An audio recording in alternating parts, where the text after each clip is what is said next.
यार मुझे समझ में नहीं आता कि तुम किस मतलब तुम्हारे अंदर ऐसे क्यों भाव नहीं आता कि तुम किसी जानवर की जान ले रहे हो। तुम कैसे नॉन वेजिटेरियन खा सकते हो। नॉन वेज मीन्स किसी की तुम जान ले रहे हो, किसी को काट रहे हो, किसी को खा रहे हो। तुम्हारे अंदर दया बिल्कुल नहीं है। तुम हरे कृष्णा वाले नहीं समझोगे। पता है, हम अगर अगर हम नॉनवेज खाते हैं ना, तो उसका रीज़न ये नहीं है कि हमें टेस्ट है उसमें, ये एक्चुअली ना, अगर हम वो नहीं खाएंगे ना तो उनकी प्रजातियाँ बढ़ जाएगी। ये साइकिल है यार। तुम लोग एक्चुअली मानते नहीं हो ना, इसलिए तुम्हें ये चीज़ कौन समझ सा में नहीं लॉजिक हुआ इस? अगर तुम उनको नहीं खाओगे तो उनकी प्रजातियाँ बढ़ जाएगी, तो तुम शेर, चीता, भालू इनको तो नहीं खा रहे हो। हमें तो नहीं लग रहा कि इनकी प्रजातियाँ बढ़ती जा रही हैं, बल्कि अगर हम देखें तो शायद इनकी, जैसे वाइट टाइगर है कलकत्ता में, तो उनकी प्रजातियाँ तो कम होती जा रही हैं। मतलब थोड़ा तो लॉजिकली बात अच्छा, किया आप ये करो। बताओ कि जैसे फ़िश में, एग में कितना प्रोटीन होता है, और हमारी बॉडी को प्रोटीन की अब ज़रूरत होती है। देखा नहीं है लोगों के पैरों में, हाथों में कितना दर्द होता है। तो डॉक्टर भी तो रिकमेंड करते हैं, जिम में आपको रिकमेंड करेंगे कि आपको प्रोटीन के लिए एग खाना पड़ेगा। अब इसमें क्या बोलोगे? प्रोटीन के लिए भगवान ने इतनी सारी चीज़ें दी तो है। जब भगवान ने हमारा शरीर बनाया है ऐसा, तो भगवान को पता है ना कि हमें, हमारी बॉडी को कितना प्रोटीन चाहिए, तो उन्होंने तो दिए हैं। फ्रूट्स खाओ, ग्रेन्स खाओ, दूध पियो, पनीर है, सोयाबीन है, बहुत सारी चीज़ें हैं। तो उसके लिए तुम प्रोटीन खाने के लिए किसी की जान लो।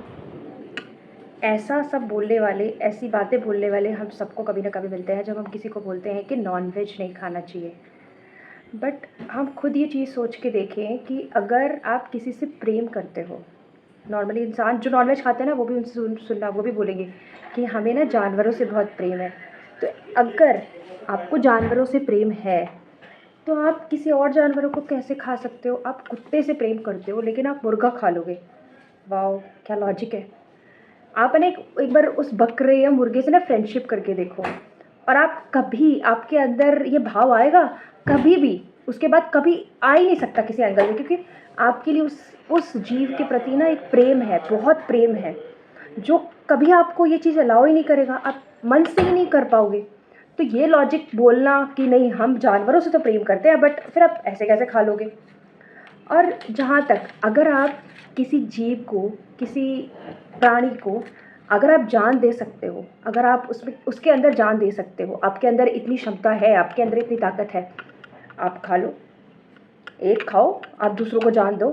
जब आप किसी चीज़ को कुछ दे नहीं सकते, आपके अंदर वो क्षमता नहीं है, तो आप किसी की जान ले कैसे सकते हो? हम सबको जो फैसिलिटीज़ मिली गई है, वो सिर्फ एक, जो बोलते हैं ना, वेजिटेरियन, उसके लिए ही मिली गई है। हमें शेर वाले दांत नहीं दिए गए हैं कि हम जाके किसी को भी काट कर, जैसे शेर खाता है अपनी पूरी ताकत लगा के, उन योनियों में उनको खाने से कोई पाप नहीं लगता, क्योंकि वो उनके जो कर्म, जो उन्होंने गलत काम किए थे, उनको काटने की योनि है। और हमें भगवान ने इतनी कॉन्शियसनेस दी है, इतनी समझदारी दी है कि हम गलत में और सही में डिफ्रेंशिएट कर सकें। ये हमारे ऊपर डिपेंड करता है। एक्चुअली क्या ना, जो लोग को जो चीज़ जैसे माननी है ना, वो वैसे ही मानेगा। लोगों का एक तर्क ये भी आता है, क्या तुम लोग जो पेड़ पौधे खाते हो, उनमें भी तो जान होती है, आप उसको कैसे खा लेते हो? अगर आप देखो तो ना, शास्त्रों ने इन चीज़ों की परमिशन दी हुई है कि हम, हमारे लिए बने ही फल, फ्रूट्स, ग्रेन्स हमारे लिए यही बने हैं। और जो मांस है वो शेर, चीता, इन जानवरों के लिए बने हुए हैं। अगर हम इन चीज़ों को जानवरों पर भी लागू करके देखें, आप देखो गाय, गाय को अगर आप मांस दोगे, वो नहीं खाएगी। क्यों? क्योंकि गाय के लिए मांस बना ही नहीं है। जो चीज़ें जिसके लिए नहीं बनी है, वो जानवर भी अपना, जो शास्त्रों के अकॉर्डिंग उसको जो चीज़ें प्रोवाइडेड हैं, जो चीज़ें उसको दी गई है, वो वही खाता है। बट हम मनुष्य, क्योंकि हम में ताकत है ना, हम उनको मार सकते हैं, हमने ऐसे ऐसे वेपन्स भी बना रखे हैं, तो हम में ताकत है, तो हम उसका मिसयूज़ करते हैं। तो ये लॉजिक बिल्कुल गलत है कि उसमें जान होती है। हाँ, शास्त्रों ने अलाउड किया है कि तुम ये खा सकते हो, तुम्हारे लिए यही बना है, तुम्हारी बॉडी उसी अकॉर्डिंग बनी है। फॉर एग्जांपल, इसको एक ऐसे भी समझ सकते हैं, बहुत सारे आदमी हैं, उसमें से एक के साथ आपको परमिशन है कि आप उसके साथ घूम सकते हो, आप यहाँ जा सकते हो, कोई आपको नहीं टोकेगा। क्यों? क्योंकि ही इज़ योर हस्बैंड, आप उसकी वाइफ हो, कोई आपको बाहर जाते टाइम नहीं टोकेगा। क्यों? क्योंकि आपको समाज ने परमिशन दिया, आपने शादी की है।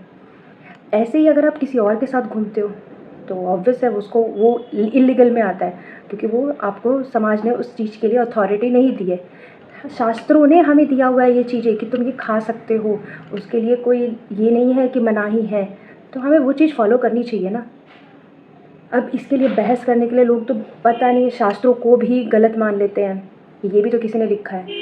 Depends upon you. अगर आप हिंदू हो के अपने भगवत गीता, भागवतम, अपने शास्त्रों को नहीं फॉलो करना चाहते, आप नहीं मानना चाहते, तो मत मानिए, क्योंकि आपको कोई नहीं समझा सकता फिर। हरे कृष्णा।